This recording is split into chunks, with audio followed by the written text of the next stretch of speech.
Hey everybody, Dean Benard here, and welcome to the next installment of Take 5. Now, you're probably wondering, the sound's a little bit unusual, sounds a bit echoey, and where in the heck is he? Well, I'm in my basement in my home gym, and you're probably thinking, well, what are you doing in your gym when you're talking about, investigations and things like that? Well, I recently watched a couple of movies, and they're kind of action-y type of movies. So I thought, what better place to do it than in a home gym? I just try to mix it up a little bit for you, and the reason I want to talk about these movies is one was called The Little Things, starred Denzel Washington, and the other is more of a TV show. It streams, I think, on Prime. It's called Jack Reacher. Now, both of these shows are, crime, drama, action type shows, which some of us love and some of us not so much.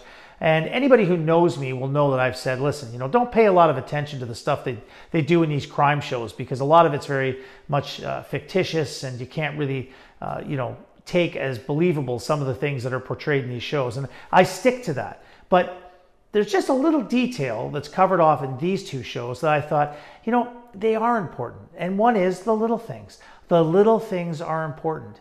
And details are important. Little things matter. Details are important. Now, why am I emphasizing this? Well, a lot of times when we're doing investigations, and I'll tell you, I get asked this question a lot. How do you deal with the so-called he said, she said, or the they said, they said?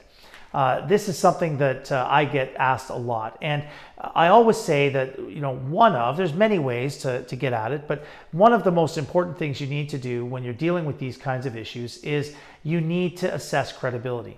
And the best way to assess credibility is to get into the details, right? It's not good enough to just get the who, it's not good enough to just get the what. You need to get the why. You need to get the how. You need to dig deep and get people to provide all the details that they can possibly provide.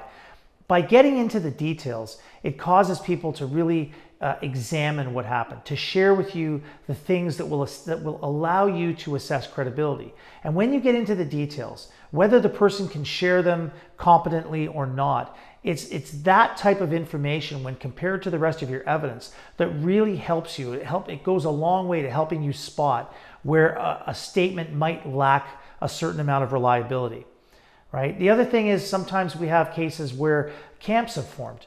You may have situations where you've got a group of people that support perhaps a complainant in a case, and a group of people that support a respondent.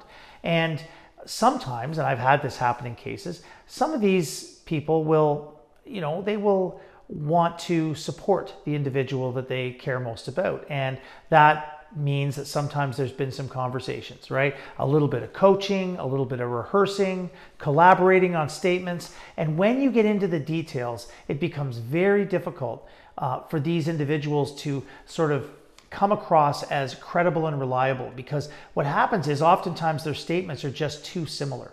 And those similarities start to really stand out like a sore thumb. So getting into the details makes it much easier to spot these sort of coached or rehearsed types of statements. So that's another thing that I think is another benefit of getting into the details. Now, of course, we have to temper this. We're not interrogating people. We're not looking to cause people stress during their interviews. I mean, I know that, this is something that is portrayed in a lot of these shows, is, people being coerced and people being treated very badly in the course of their interview. We're not about that, and we never should be about that. Good interviewers can treat the people they're interviewing with respect, and one of those things is to practice in a trauma-informed way. So when I talk about people being able to share information and get into the details, it's important to recognize that sometimes, because of maybe a trauma that somebody's experienced or their past experiences they've had with the system, it can be difficult. It can be very difficult for them to share information in a way that we might think it should be shared, right? Oftentimes we think information should be shared chronologically. Start from the beginning, take me to the end. But in a lot of cases, people aren't able to do that. And we have to be careful not to be too quick to judge. There's no one size fits all in investigations, and you're going to deal with people who will struggle to share information and share it in a way that you think it should be shared. So don't judge too quickly. Take a look at all the evidence. Gather your information in as detailed a fashion as you can. If you don't get into the weeds, you're really not doing your investigation justice. getting into the details, learning about the nuances of what somebody experienced, again, getting into that why and that how, asking all those questions. That's the way you're going to get at the real information that will help you determine who's more credible, what evidence is more reliable, what evidence is more believable. Sure, there's other things we're going to look at when it comes to credibility. We're going to look at the plausibility of statements. We're going to look at, how people's statements lines up to other evidence. But making sure we gather that evidence in as detailed a way as possible is going to position us very well to understand, what that person can share and how useful that information is going to be to us. So as the stars in the TV shows and the movies say, little things matter, details matter.